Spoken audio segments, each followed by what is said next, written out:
Hi everyone, and welcome to the R8. In this video we're going to do a comparison between the R8 V10 and the Maserati GranTurismo.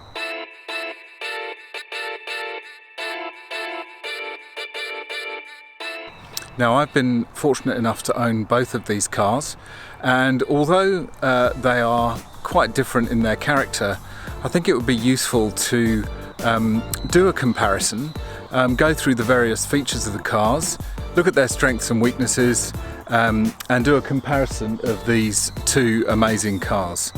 The first thing I should say is that you can't really compare these two cars. They are so different. This is a mid-engine two-seater sports car, and the Maserati GranTurismo is a four-seater front-engine Grand Tourer. So it's difficult to make a comparison, but I think it would be useful because I see on the forums quite a lot people saying, you know, can anyone give me some pointers between, or some tips to choose between the R8 and the GranTurismo. So for everyone out there who might be asking that question, I hope you'll find this video useful.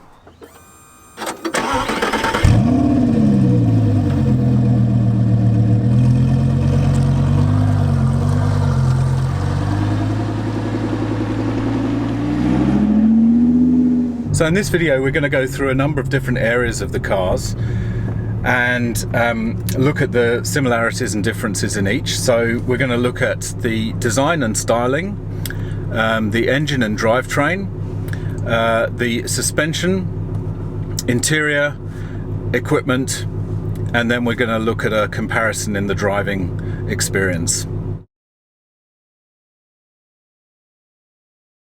So firstly, just talking about the design and the styling, the Maserati is a classic.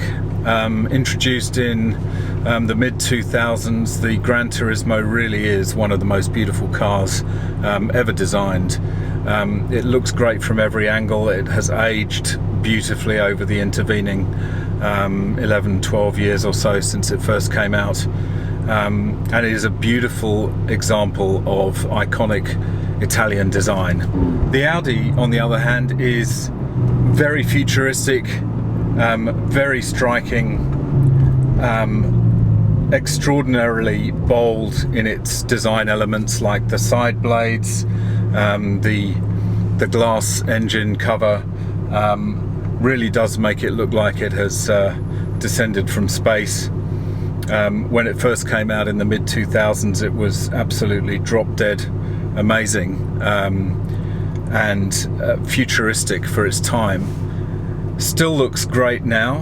The first gen still looks futuristic and amazing. Obviously the tweaks that have happened in the intervening years have just kept it fresh, but a very different design. Doesn't have that classical beauty of the Maserati. It is more of a futuristic supercar look. So again, difficult to compare the two really side by side because they are so different. Both cars look amazing in their different ways. I think the Maserati would probably win this particular round in terms of sheer outright beauty, but I think the Audi is an amazing looking car in its own right as well.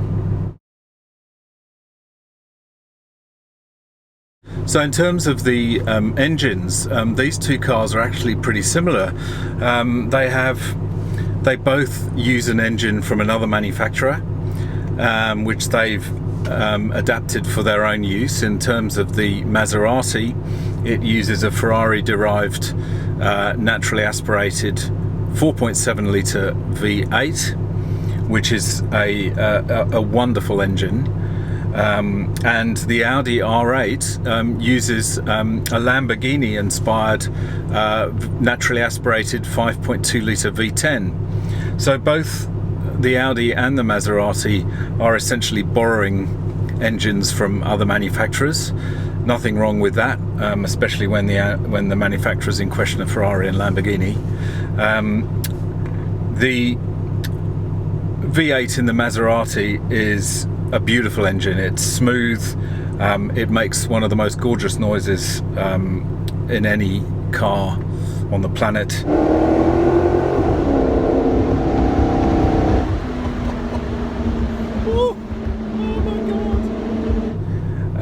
It looks amazing in the engine bay. It is truly one of the great engines of our time. The V10 from Lamborghini is more of a visceral, you know, beast of an engine rather than the V8 from Ferrari, which is much more perhaps refined is the wrong word, but it's a little bit more classy. The Lamborghini V10 is an absolute beast. Okay, now we're going to give it a little bit of a squirt, okay?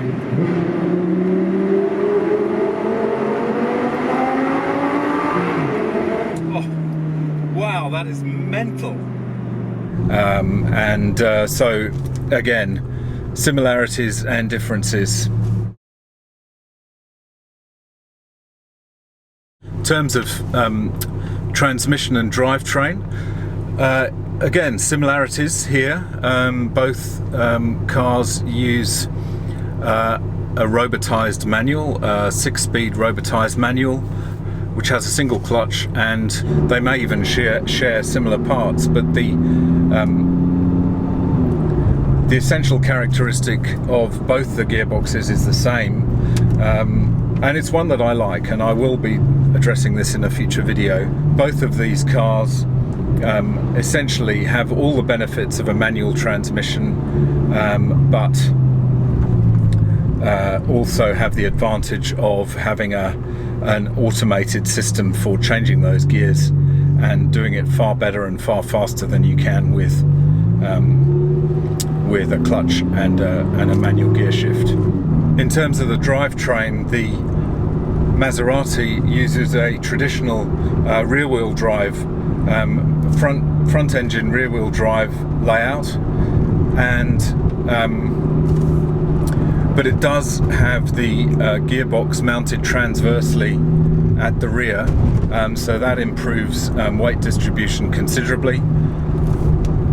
The Audi is obviously a rear mid-engined configuration, but also with the benefit of a permanent four-wheel drive system, the Quattro system. So in terms of the suspension, both cars are quite similar, traditional springs and dampers.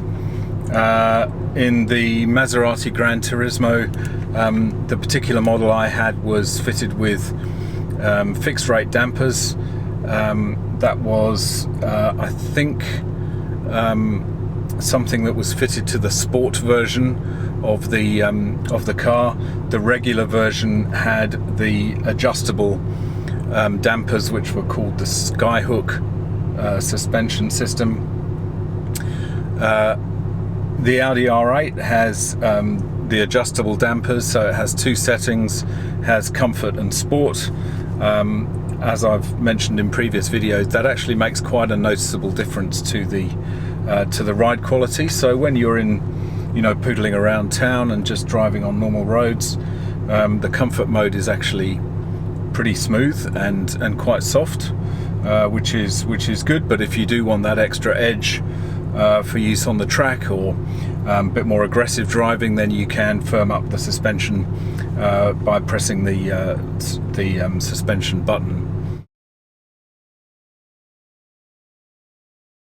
In terms of the interiors of the cars, it's a difficult one to judge because the Maserati is probably the nicer interior in terms of quality and in terms of making you feel special when you get in the car. The thing about the R8 is that it is an Audi, and you'll recall from one of my very early videos on the GranTurismo when I was discussing whether I should have bought an Audi R8 or a Maserati, that I was concerned that, you know, getting into the R8 would seem very familiar. That can be a good thing or it can be a bad thing. Sometimes It's nice to have that familiarity with an interior. Other times it kind of lacks that special feeling that you get from, when you get into a Ferrari or a Lamborghini or something which really is an occasion. There are things about the R8 interior that do make it special and different from the traditional or the kind of more standard Audi interiors. The extended Nappa leather, which is gives it that beautiful finish all the way through. The monoposto driving zone around the steering wheel and the instruments is obviously very special. The carbon fibre door handles obviously add that touch of exotic spice to the interior. But even with that said, there's no getting away from the fact that it is an Audi. There are elements of it that are very familiar from other models. In that regard, I think the Maserati probably wins that particular segment.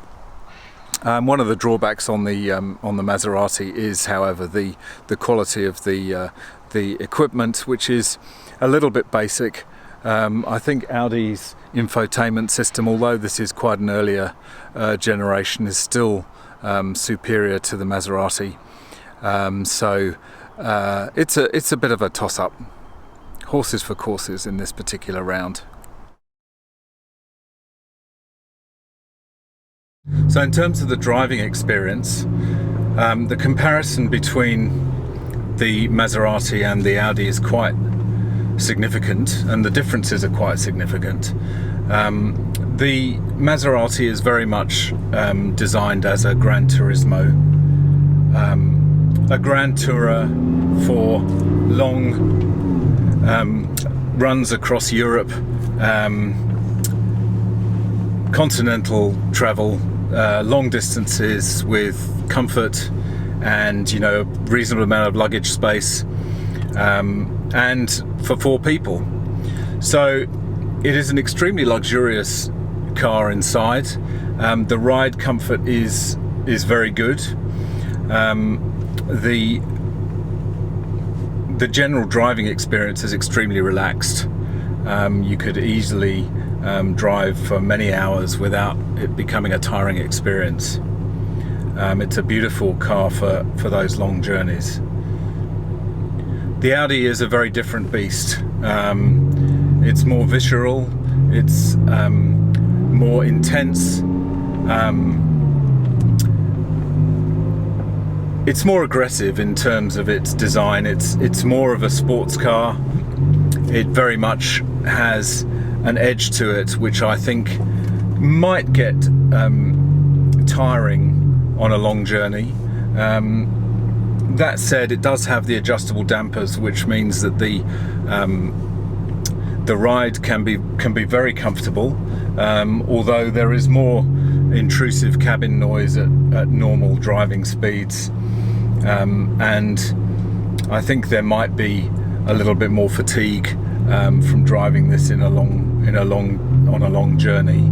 That said, I think the Audi is perfectly capable of long journeys, but obviously you're restricted to 2 seats, and your luggage is pretty restricted as well. You've got the small front trunk and you've got a small luggage space behind the seats here, but that's about it. So very different cars for very different purposes in terms of driving. The Audi, of course, excels on the track.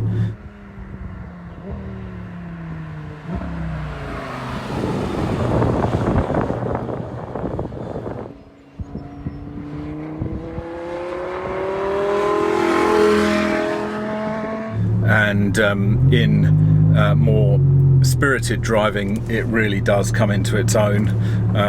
The V10 is amazing. The performance is amazing. 0 to 100 in under 4 seconds, 3.9 seconds, which is quite extraordinary. Top speed of in excess of 300 kilometers an hour.